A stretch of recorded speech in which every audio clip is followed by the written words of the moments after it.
Hey, what's up everyone? GameDad here, coming at you guys with a brand new compilation video, and this time we're taking a look at the two-part series that I did for the Nintendo DS. Now, if you're new to the channel or you just haven't yet, please be sure to hit those like and subscribe buttons down below. Now let's go ahead and dive into the video. Myst was released by Cyan Worlds in 2007, and this takes the classic PC game Myst and puts it on the DS, gives you some extra kind of on-screen controls and stuff like that. Other than that, though, it plays a lot like the original game. I would say it plays a little faster, but if you're into point-and-click style, puzzle, adventure kind of games, then this is definitely right up your alley. Up next, we got Personal Trainer Cooking, released by Nintendo in 2006, and this is another one of those like cooking kind of game carts, but is actually one where it really does teach you how to cook. And I gotta say, I actually used this to cook some of my very first actual meals that didn't, involve a microwave. So it was a pretty cool little game cart, and you can actually learn kind of a lot from it. Up next, we have Pokemon Dash, released by Umbrella in 2004, and this game is kind of like a kart racer kind of game, but without carts, and instead of just holding down the gas, things like that, you have to keep swiping the stylus on the lower screen. So kind of a unique way of doing gameplay, but pretty fun game overall. And as you can see right here, you get to race Pikachu around, so that was kind of cool. And here we have Pokemon Diamond, released by Game Freak in 2006. And I'm not sure why, but I could not get the ROM to load on this one for me to be able to capture footage. So here is the case. And yeah, I mean, if you played one Pokemon game, you've kind of played them all. And this is just Diamond version. And here is Diamond's counterpart, Pokemon Pearl, released by Game Freak in 2006. And as with pretty much every Pokemon game, you have one and then the other. This is just a counterpart to Diamond, but as you can see, some of the actual gameplay right there, so definitely a graphics upgrade from, say, the Game Boy Advance. So that was pretty cool, and you just get a new legendary in this one and some of the opposite Pokemon. Here we have Pokemon Platinum, released by Game Freak in 2008, and this is essentially just like the kind of upgraded third one that came out. Very similar game, but new legendary Pokemon and just kind of some overall enhancements and improvements to the gameplay. Up next is Pokemon Mystery Dungeon Blue Rescue Team, released by Chunsoft in 2005.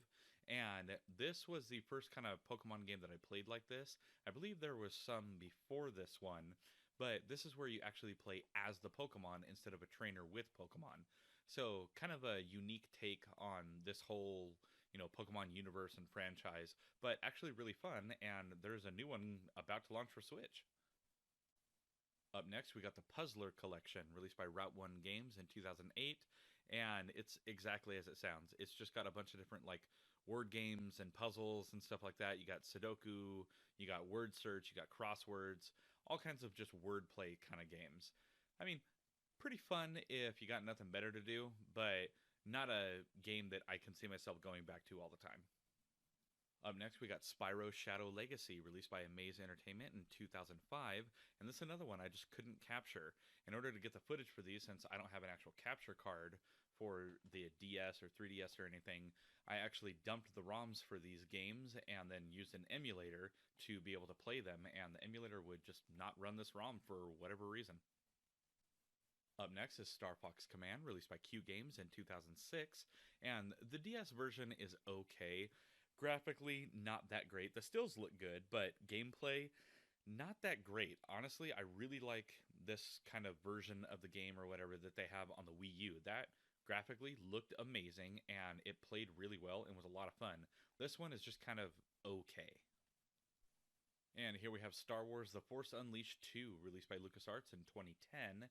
And this game is a blast. Again, I couldn't capture the ROM, but I actually have this game on several different platforms, and it's great. Super fun. I think it's way better than the first Force Unleashed. Might be an unpopular opinion, but overall, I really like the game on the DS as well.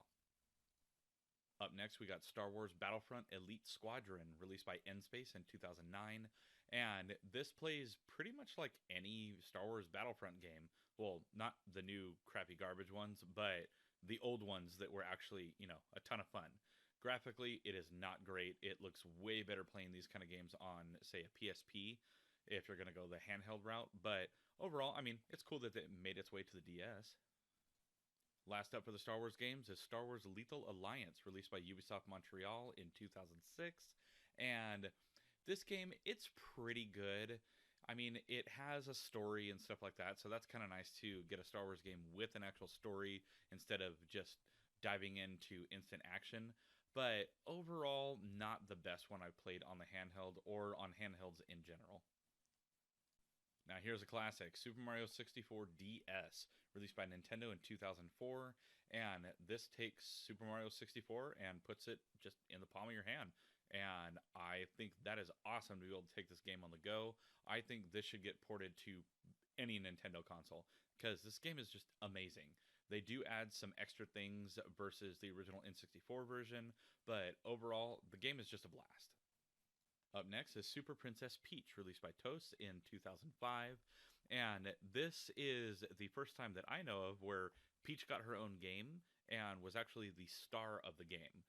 So you're going around playing as Peach, and it's kind of controversial in a sense that they play on her emotions as a female character. So some people are okay with it, some weren't. Overall, though, really fun game. And here we have Super Scribblenauts, released by Fifth Cell in 2010. And this is a fun action platformer, especially for the DS, because you get to go through and kind of draw what's happening in the game. Kind of like Drawn to Life, but the main characters and enemies and stuff are already in it. You just get to use the power of the stylus to beat the game. Up next is Uno 52, released by Destination Software in 2006. And this is Uno, but with like a regular deck of cards. So you have like ace, king, queen, jack, all that stuff, but mixed with Uno colors and poker chips. I don't know, kind of an odd combo, but it does work. And it's pretty fun. You can get, multiplayer action going on with other players, or you can just play against a bunch of CPU characters. Up next, we got Yoshi's Island DS, released by Artoon in 2006. And this, again, just like Mario 64, is a beloved remake of Yoshi's Island, Super Mario World 2, from the Super Nintendo days. And they just put it on the DS and made it so that you could use a stylus. The game is awesome. I really like the inclusion of being able to use the stylus because it just adds to the gameplay. And here we have Yoshi Touch and Go, released by Nintendo in 2005. And it kind of plays off the Yoshi's Island vibes, but makes it way more touch-centric with the stylus. So you go through, and there's just like a ton of mini games and stuff like that. There's no real major story or anything, but it kind of just takes elements from Yoshi's Island and puts them into a tap-style minigame game. Up next is The Legend of Zelda Phantom Hourglass, released by Nintendo in 2007. And this game is awesome.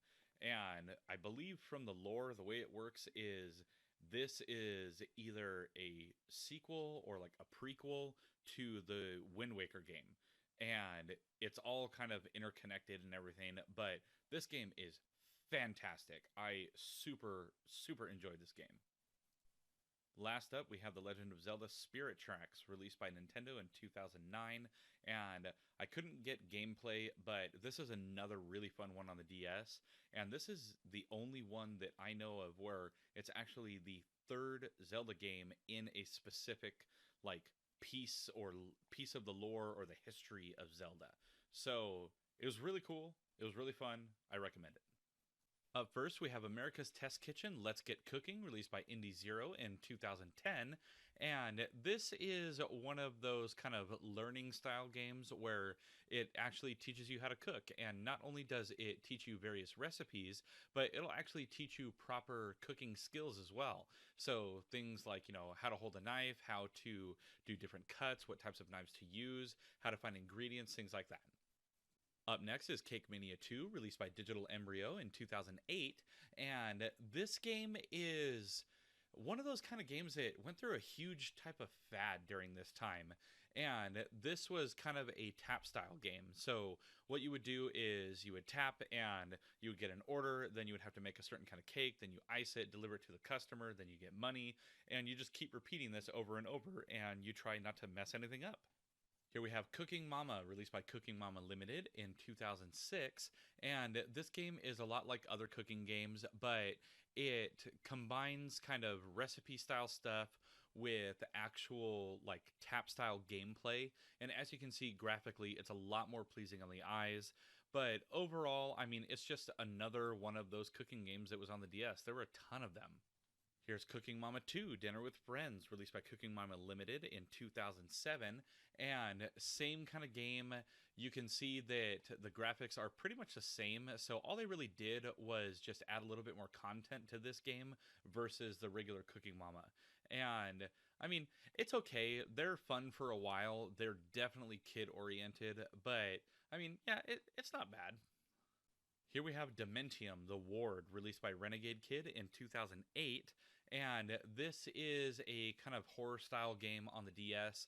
It had some very Resident Evil style vibes to it, but also kind of like point and click adventure, but actually being able to move around in the landscape. So the game is rather graphic for a DS game, but it's still actually pretty fun. It had some pretty interesting stuff going on in it. Up next is Devilish Ballbounder, released by Starfish SD in 2005. And honestly, this game is fantastic. I remember the original Devilish games, and this one is just far and above better than those. It's graphically better. They actually give it a kind of storyline. But essentially, these are like ball breaker games where, you know, you're hitting all the little panels and stuff, but you're actually moving through the level and taking out bosses and stuff like that. Up next is Diddy Kong Racing DS, released by Rare in 2007. And honestly, I love that there's a DS version of this game. It was one of my top favorite N64 games. I love Diddy Kong Racing. I loved how you could do karts or you could do planes or hovercraft or any of those things, and how it's not just a racing game, it's actually an adventure game, but the way you play the levels is you do racing. So super fantastic game. Up next is Diner Dash Flow on the Go, released by Play First in 2009. And this is another one of those tap style games, just like Cake Mania. So you're going through and you tap on the different orders, and then you have to make all the orders, get them delivered, make sure you send them to the right people, and it just gets progressively more difficult. These games, I gotta say though, are pretty addicting once you get going, but the gameplay can get stale over time because it's always the same thing over and over. And here we have Disney Princess Enchanting Storybooks, released by THQ in 2011. And this game is actually kind of special to me in my collection because this is the very first game that my oldest daughter ever picked out. So, I mean, it's not any kind of crazy, awesome gameplay or anything like that. It's just a storybook game. But it's special for me because it was the first game I got to get with my daughter. That way we could play something together. Up next is Drawn to Life, released by Fifth Cell in 2007. And this game is unique in the fact that everything in the game is something you draw in the beginning of it. So it asks you a bunch of different questions and you have to draw a bunch of different things out. And I gotta say, what a unique concept for a game. And it's super fun. It's got a really great story to it and just overall fun gameplay. And here we have Elements of Destruction, released by Black Lantern Studios in 2007. Now, anyone that's ever played a SimCity game is all too familiar with natural disasters, and this game kind of takes that and makes a game out of the natural disasters. So you're going around and instead of trying to build up the city, you're trying to destroy it by using tornadoes and lightning and all this crazy different stuff to just take everything out. Up next is Guitar Hero On Tour Decades, released by Vicarious Visions in 2008. And this is a follow-up to the handheld version of Guitar Hero. Pretty unique accessory that came with it. I gotta say, it was actually a really cool way that they got this game to be able to be playable on a handheld without having a guitar. So, really fun. If you've ever played any Guitar Hero game, it plays just like them, except you're playing on the DS and using the little accessory that came with it. Up next is Harry Potter and the Half-Blood Prince, released by EA Brightlight Studio in 2009. And this game is exactly what you'd expect. The Harry Potter games aren't known for being, super amazing or anything like that, but you do kind of just play through the movies and you get to do some kind of fun gameplay along the way. Overall, though, these definitely aren't like AAA titles. Up next, we got Lego Batman the video game, released by TT Fusion in 2008. And if you've ever played this game on any consoles, it's the same thing, but on a handheld. And it's pretty cool being able to have touch controls and stuff like that with it. Using the second screen on the DS, you actually get a lot more menu options and different things going on. So that was really cool as an additional kind of HUD element. But overall, I mean, it's just like every Lego game. You're going around, completing each piece of the story, collecting as many studs as you can. Here we have Lego Star Wars The Complete Saga, released by Traveler's Tales in 2007. And just like the ones on the console, I mean, it's the same thing, just on the DS. And the game is fun. I didn't really like this one. I actually liked, I believe it was episode 3 or something. That one was actually a really fun game. Not a great movie, but it was a fun game. Up next is The Little Mermaid, Ariel's Undersea Adventure, released by Guerrilla Systems in 2006. And this was another one that my daughter picked out, and she wanted to be able to play with Dad. So got this one for her. Unfortunately, I was not able to get any kind of captured footage for it. It just would not work. And anyone who has ever tried to capture DS or 3DS footage knows it is notorious for being annoying and difficult. So unfortunately, that was the case with this game. And here we have The Lord of the Rings Conquest, released by Artificial Mind and Movement in 2009. And this was another one I just couldn't get footage to capture for it. But overall, I mean, pretty fun Lord of the Rings game. It's no Shadow of Mordor or anything like that, but not bad for a handheld game to take on the go. Here's a super fun one. That is Mario Hoops 3-on-3, released by Square Enix in 2006. And it's such a cool, like, RPG style 3-on-3 basketball game, and anyone who has ever played Mario sports games in the past knows that these games are super fun, super addicting, and this one is no different. It's got all kinds of extra elements and stuff in it, and just like you would expect from a Square Enix game, it really stands the test of time. Up next is Mario Party DS, released by Nintendo in 2005, and if you've ever played a Mario Party game, this is the same thing. Honestly, this one is way better than the one on the 3DS as well. The one on 3DS, I didn't really care for that much, but this one was super fun. The mini games were great. It was exactly what you would expect from a Mario Party game, and yeah, I mean, it was a ton of fun.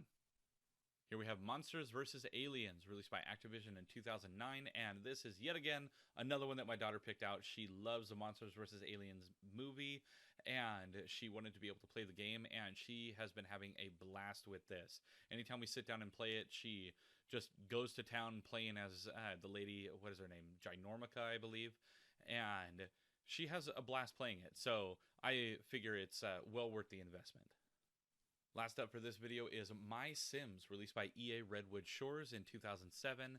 And this game has a very, it's hard to say, not like a Harvest Moon kind of vibe, but kind of like an Animal Crossing vibe to it, but with the Sims. So, I mean, it's okay. It's just weird. It feels like a really dumbed down version of a Sims game, but still with various customizable options, I guess you could say. And there you have it, everyone. That was everything that was in both parts of my Nintendo DS collection series. Now, if you liked today's video, please be sure to let me know down in the comments below. And while you're down there, please be sure to also hit those like and subscribe buttons, as well as that little notification bell so that you get an alert every time I got a new video coming out. Now, as always, I'm GameDad. I thank you all for watching, and I'll catch you later.